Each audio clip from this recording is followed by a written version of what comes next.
I was scrolling through a discussion board earlier where people were sharing the strangest things that ever happened to them. Reading everyone else's experiences unearthed a memory I hadn't touched in years. A memory from when my family had to evacuate the small town where I grew up. I must have been around 7, maybe a little younger. What I remember is foggy in places, but the pieces that stayed with me have stayed sharp. Since you're here for something unsettling, I'll try to lay it out as best as I can. Back then, my world revolved around my best friend, Finny. We were inseparable. I didn't have siblings, so he filled that role completely. We spent almost every day together, either getting into harmless trouble or exploring the woods that circled the town like a soft, green wall. Our town was the kind of place people describe as quiet and harmless. A few shops, a tiny government building, a police station that mostly handled lost pets, and houses that tucked between tall trees. It felt safe, until the rain started. When adults said a month of rain, they weren't exaggerating. It didn't drizzle, it didn't taper off. It was as if someone flipped a switch in the sky and then walked away. One moment the weather was fine, and the next, a curtain of water swept across the town. No forecast, no warnings. Nothing but an instant downpour that rolled in with a wall of wind. For weeks the sky stayed a dull, bruise-colored gray, thunder rumbling like something restless striking at invisible walls. Within the first 2 weeks, the ponds and canals swelled, small rivers bled into the streets. The flooding crept into yards and basements. Every night I'd sit at my bedroom window, listening to the storm, unable to sleep. The lightning was the strangest part.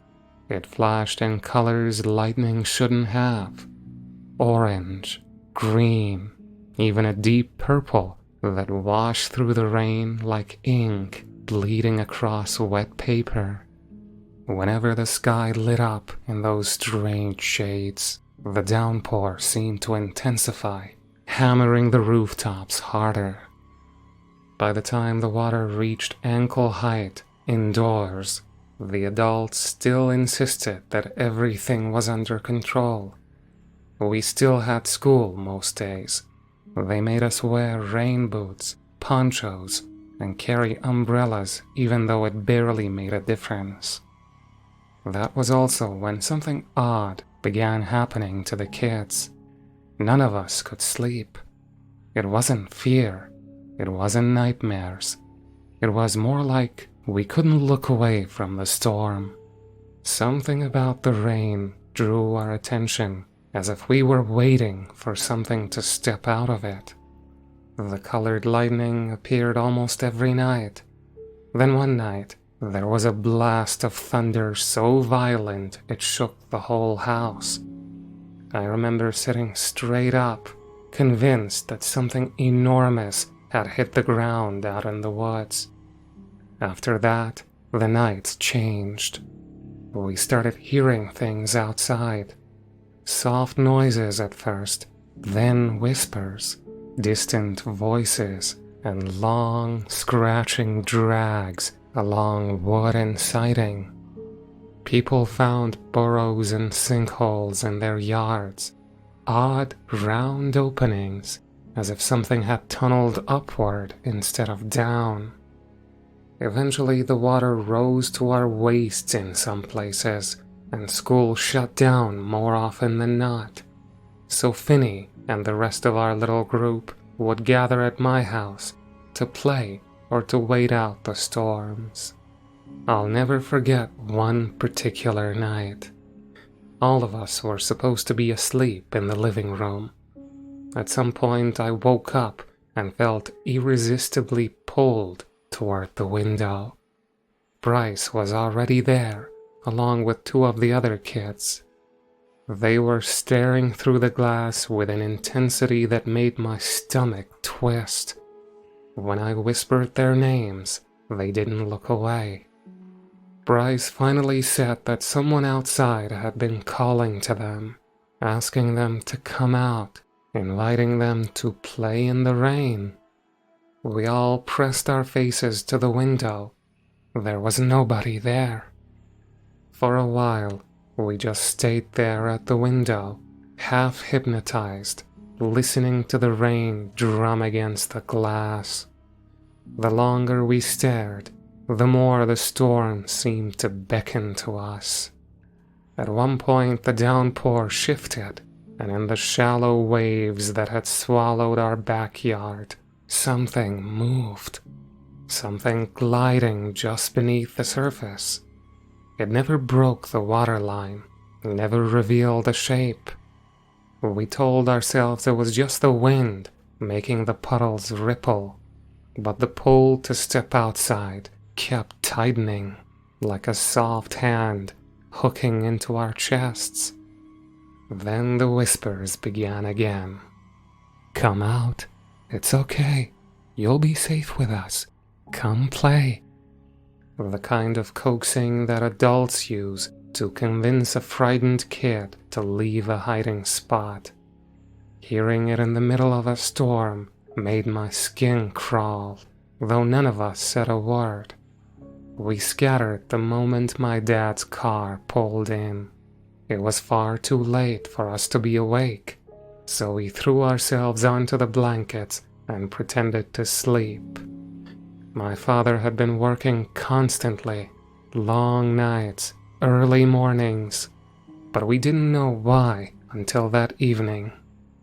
I lay there with my eyes shut while he spoke quietly to my mom, his voice heavy. More children had vanished, no signs of a break-in, no clues, no progress. Walter, Lee, Jennifer, and more whose names blur in my memory now. Kids who sat beside us in class, kids who played tag with us, kids who just stopped showing up anywhere. I remember the look on my dad's face, completely defeated, nauseated by whatever he'd seen or not seen while searching for them. "There's nothing," he told my mother. "Not a single footprint, not a single mark. Some were taken right from their rooms without a trace." Mom tried to calm him down, but he sounded hollow. They talked a while longer, nothing I understood then, and eventually they turned in for the night. Before they went upstairs, they shut every curtain and made sure every lock clicked. The rest of us were too shaken to sleep.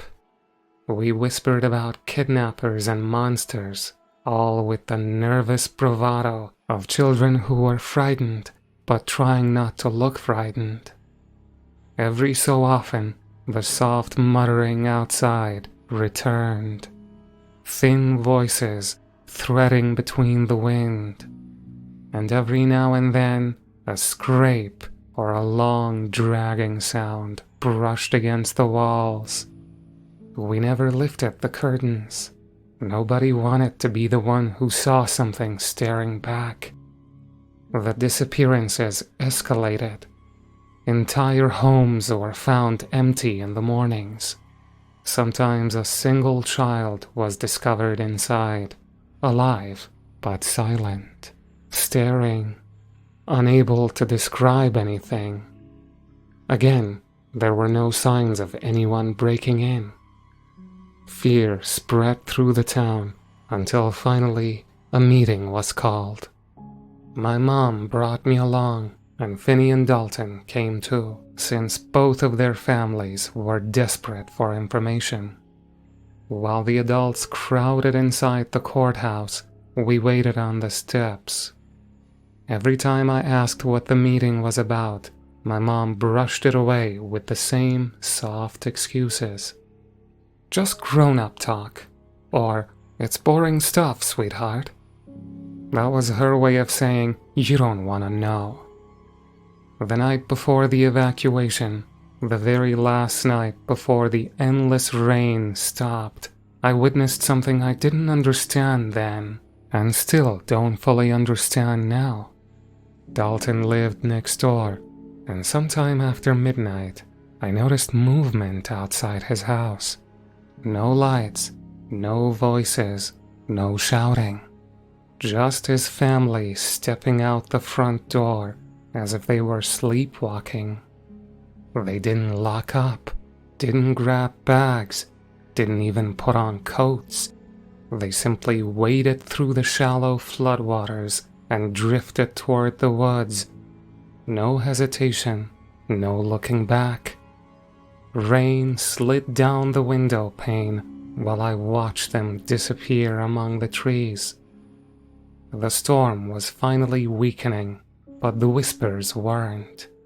They pushed against my window like a breath on cold glass, louder this time, almost desperate.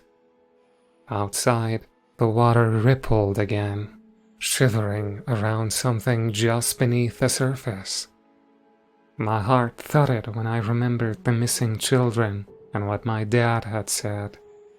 I yanked the curtains shut, trying to block out everything. The shapes, the sounds, the way the patterns on the water seemed to follow an invisible path. Still, the scratching started up again, then the murmuring, then both. I don't know how I ever managed to sleep that night, but somehow I did. I woke to my mother shaking me, her voice barely cutting through the blare of the evacuation sirens rolling across town. I was still half asleep, too dazed to feel afraid, and I simply followed her out into the storm like I was moving through a dream. We headed towards the emergency route, an old dirt trail that wound up through the higher parts of the woods. The rainwater was calf-deep and cold as we slogged through it. A few minutes in, we came across Finny and his mom. The adults exchanged hurried words while we waited for others to gather behind us. Then my father appeared, pushing through the trees with two of the men from his squad. They were soaked to the bone, carrying shotguns and heavy-duty lights. Something in their faces told me things were worse than the town had admitted. My mother asked what they were doing, and my father answered in the lowest, bleakest voice I'd ever heard from him. We found where they were hiding the children. That was all he said. Mom kissed him, wished him luck, and watched as he and his men waded deeper into the woods, weapons raised, beams sweeping between the trees. Then she motioned for me to follow her, until a stranger came stumbling toward us, asking for help. My mother grabbed Finny's mom and went with her, telling me and Finny to stay put.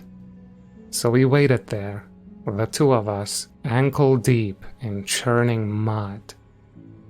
The whispers started again, so faint they almost blended with the wind, but they had that same strange, soothing pull, like something trying to gently tug your mind under the surface.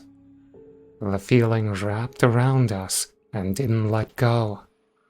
At some point I slipped, or thought I did. My foot vanished under the water, then my entire leg, and suddenly I couldn't stand.